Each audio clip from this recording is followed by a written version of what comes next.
CBSE 12ാം class പുനർമൂല്യനിർണ്ണയത്തിന് അപേക്ഷിക്കാനുള്ള വെബ്സൈറ്റുകൾ June 1 മുതൽ പ്രവർത്തനം ആരംഭിക്കും. ഉത്തരപേപ്പറിന്റെ പകർപ്പ് ലഭ്യമാക്കുന്നതിലെ സൈറ്റുകളടക്കം വ്യാപക തകരാർ കണ്ടെത്തിയതിനെ തുടർന്നാണ് നടപടി. പിഴവ് വരുത്തിയ ഉദ്യോഗസ്ഥർക്കെതിരെയും കരാർ കമ്പനിക്കെതിരെയും കേന്ദ്ര സർക്കാർ നടപടികളിലേക്ക് കടന്നു. പുനർമൂല്യനിർണ്ണയത്തിന് അപേക്ഷിക്കേണ്ട തീയതി ഈ മാസം 26 മുതൽ ഇന്നുവരെയായിരുന്നു.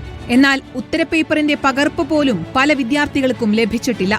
ഇത് ലഭിച്ചെങ്കിൽ മാത്രമേ പുനർമൂല്യനിർണ്ണയത്തിന് അപേക്ഷിക്കാൻ കഴിയൂ.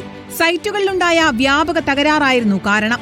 വിശദമായ അവലോകന യോഗത്തിന് ശേഷമാണ് വെബ്സൈറ്റുകളുടെ പ്രവർത്തനം ജൂൺ 1 മുതൽ ആരംഭിക്കാനുള്ള തീരുമാനം. CBSEയെ സഹായിക്കാൻ നിയോഗിച്ച പ്രത്യേക സംഘം തകരാറുകൾ കണ്ടെത്തി പരിഹരിച്ചതായി വൃത്തങ്ങൾ വ്യക്തമാക്കി. അടുത്ത മാസം 1 മുതൽ സുതാര്യമായി പുനർമൂല്യനിർണ്ണയത്തിന് അപേക്ഷിക്കാനുള്ള സൈറ്റുകൾ സജ്ജമാക്കിയിട്ടുണ്ടെന്നും കേന്ദ്ര സർക്കാർ.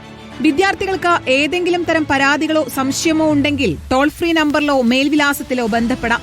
അതേസമയം വിഷയത്തിൽ ശക്തമായ നടപടി സ്വീകരിക്കാൻ ഒരുങ്ങിയിരിക്കുകയാണ് കേന്ദ്ര വിദ്യാഭ്യാസ മന്ത്രാലയം.